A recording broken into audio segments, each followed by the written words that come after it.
Hi, this is Diane Greco-Allen, and today I'm going to talk a little bit more about autism and autism spectrum disorders. I just wanted to mention that this is becoming a big topic, and there's a lot more to the picture than what we originally thought. It's not easy because it's all individualized, and everyone is dealing with some type of toxicity or level of toxicity. And I've learned so much more about some of the healthier versions of foods that actually can be toxic amounts for your body. So today I wanted to focus on how spinach, almonds, and peanuts. When you do anything in excess, they're creating all these milks. They're creating oat milk. They're creating all different new types of milk. Well, those milks really don't need to be milk. You need to be eating small portions of just the whole food. Now, you might not be at a point where you can tolerate that. So I do understand that maybe some small portions of the milk could work for you. But in general, what we're doing is we're over supplementing, we're overeating, we're over treating. Everything is being overdone, and the body, in result, reacts to these issues. And most of the reactions that we're going to see are going to be endocrine reactions, the thyroid, parathyroid, the hypothalamus, the pituitary, all these different glands in the body, the pancreas, the adrenals, everything that interacts, and ultimately the different organs that process all of the things that you bring into your body, or that you're touching, or that you're around, all these different particles, whatever it is, the environmental factors, they play a role also. But we're looking at what these food qualities are. I mean, you want a good quality food that is healthy for you. Sure, you want to get as much organic as you can. But some people are drinking large amounts of these types of foods, and they're overdoing it, and their kidneys on the back end up showing some failure. Now, they may have already had some kidney failure before they started their healthy diet. And then these things start a process of, trying to break new things down. You're going through that aggressive, maybe healing, some of those healing things that are happening in the body. And we have to detox. And the way we detox is through breathing, sweating, all these different organs, the urine, the liver's doing its own detox, or the blood, all these different forms of detox. So I came to I found two different articles. I love this one. It's Autism, a New Understanding. It does not go into the nutrition, but now they're saying that there's autism spectrum disorder, which I say, if you put that over top of diabetes spectrum disorder, that's pretty much lining up. But there's so many toxins out there, and everybody is in a different pace. Your body's ability to break things down and release it, or eliminate it, if you're not absorbing your food and able to get those nutrients in, then you're not going to feel well. You'll be aching and hurting, and your body's not right. Something's wrong. So I did a recent experience with that because I love nuts. Sorry, I'm bouncing my computer all over the place, but I love nuts. And I know that, this can happen from what I understand, and I'm just reading an article from Dr. Stephen Gundry, and then one of his well-known persons that is also known in the field of oxalates. And we're looking at spinach. And spinach, all these things have wonderful qualities. It's just that we're overeating, we're overdoing it. And then once these oxalates build up in your system, they actually can prevent the absorption of other foods. So this becomes a problem. Now, according to this article that came from Nutrition Facts and Health Benefits, that was from Dr. Stephen Gundry, and it was on Healthline. I think this is by, I'm not sure who the author is. But anyway, spinach is an excellent source of many vitamins and minerals, including vitamin A, vitamin C, K1, folic acid, iron, and calcium. Okay, now I want to talk about this calcium issue. If you are eating dairy that has a lot of calcium in it, or eating meat that also might have a lot of calcium, and if you're eating large portions or a lot of it, this combination can cause pain in your body.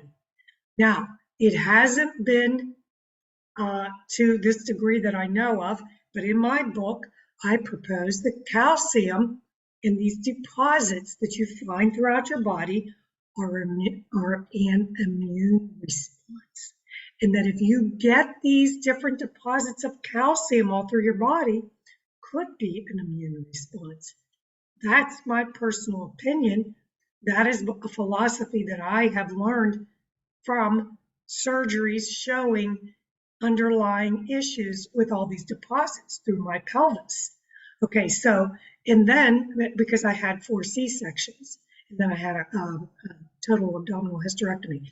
Anyway, so, you know, when you start seeing deposits in different places and their bone mineralizations, something's either going wrong with your abilities to process these foods, or these deposits are occurring for a purpose and a reason. And there are some genetics maybe that are involved, and there are some oxalate breaking down issues that could be part of it. So I want you to think about vitamin A, and this is the carotenoids, or I don't know if they all say carotenoids or carotenoids, but you also see that with carrots. Okay, vitamin A is very well known to eat, to be used for eyesight and other things. Vitamin C, okay, that's a powerful antioxidant. How many times it promotes skin health and immune function, but how many times are we either over ingesting some of these, and then on top of it, some people aren't on a diet that actually works with these, and sometimes you're over supplementing, and then you are causing more damage for the body to be able to break this down. Vitamin K plays all the blood clotting factors. Now, I don't know to the degree of what factor Leiden 5 plays in some of these issues that people have had genetics with and why they're occurring. But I believe also that maybe it's something related to the blood clotting factors that's carried down through your mother, okay, or father, whatever. I believe, in my personal experience, my mother. So factor Leiden 5 played a role but I saw diabetes on both sides of the family. It just presented itself a little differently. And one ended up being lung cancer, and the other one ended up being ovarian cancer. Now, were there other cancers? Possibly. Was there a complete estimate of the type of diabetes my parents had? No, it was not at that time evaluated in that way. So, but when you think about vitamin K, you're talking about blood clotting factors. And when you overdo any of the factors, if you're on heparin, or if you're taking any of the aspirin over the counter or anything like that, it could cause some give and take on what you're experiencing. So that's why they always ask you about supplements when you go in the hospital. And they always say, do you have any sensitivities to any medications? And I'll always say you should Make sure you're upfront. Try to remember what you're taking. Don't be afraid of it.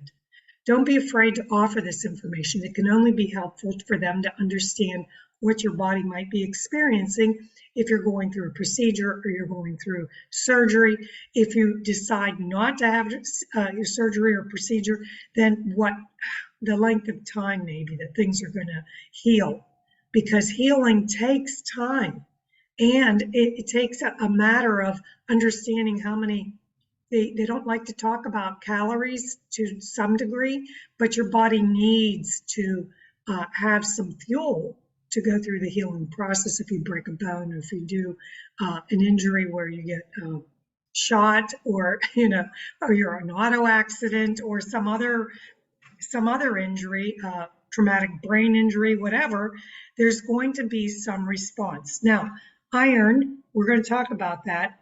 Iron could maybe be a part of the picture when people are cooking with extra iron, when you're around other elements that might be heavy metals, could play a role in how your body is able to tolerate iron.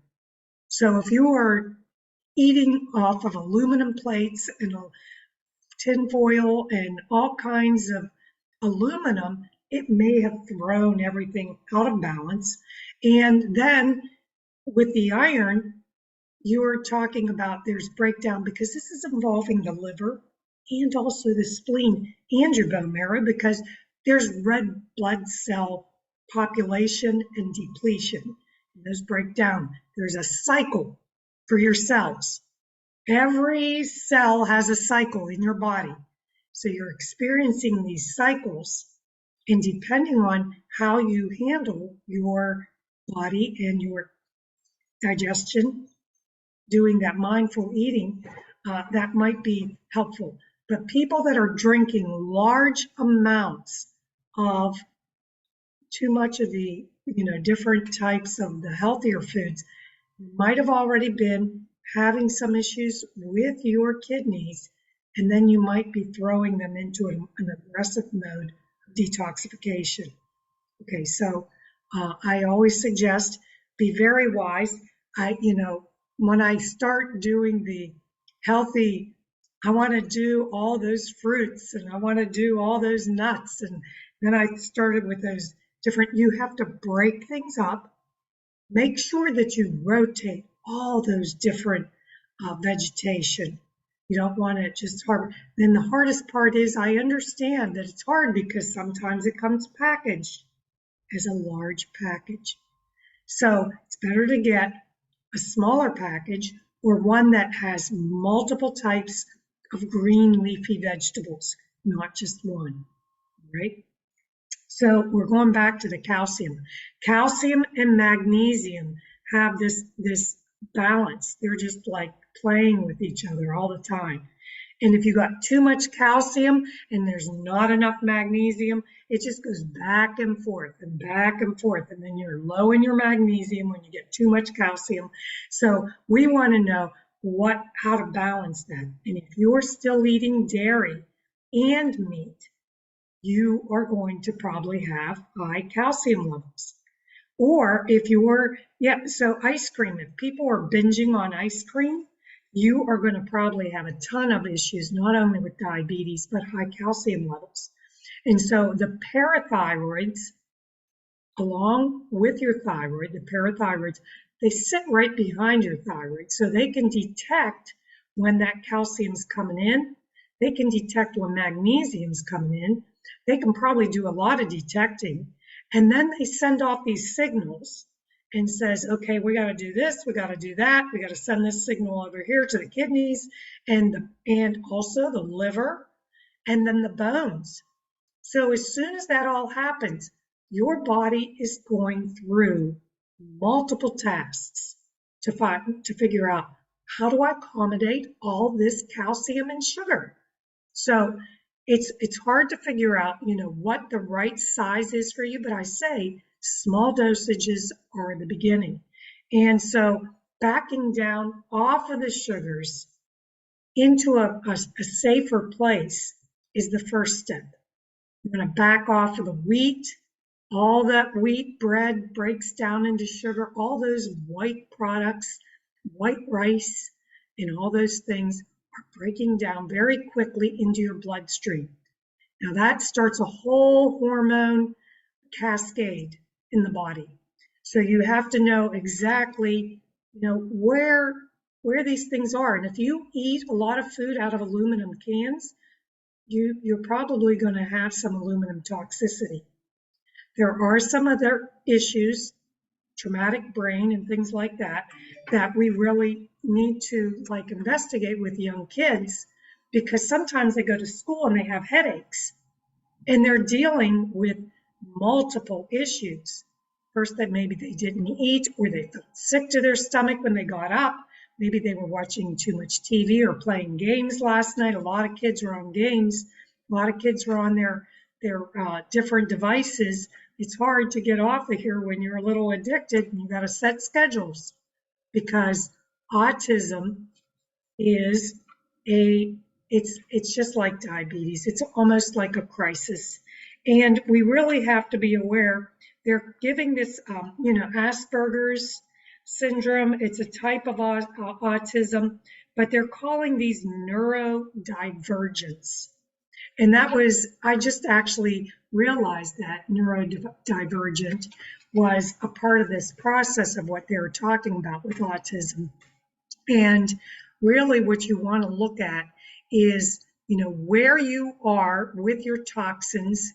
And then I'll be doing a food family safety course that I can offer to you to help you understand what the best foods are to have in your house, how to keep your house clean, because molds can creep in anywhere and cause some major issues mentally.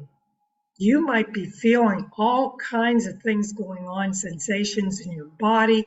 Your kidney stones are being created. You've got gallstones going bonkers, and your gallbladder can't function because everything's slowed down.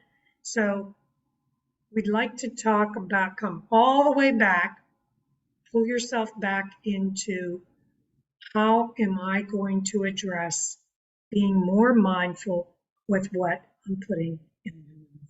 Diane Greco-Allen, food relationship coach. I do understand pancreatitis pretty well. I also, because I've experienced it, but also parathyroid disease, a lot of endocrine issues, and how to address family health, because it's all in your hands, most of it. Thank you so much. You have a wonderful day, and reach out, put any messages below. This is part 2 to the autism and oxalates and calcium and magnesium picture. Have a great day.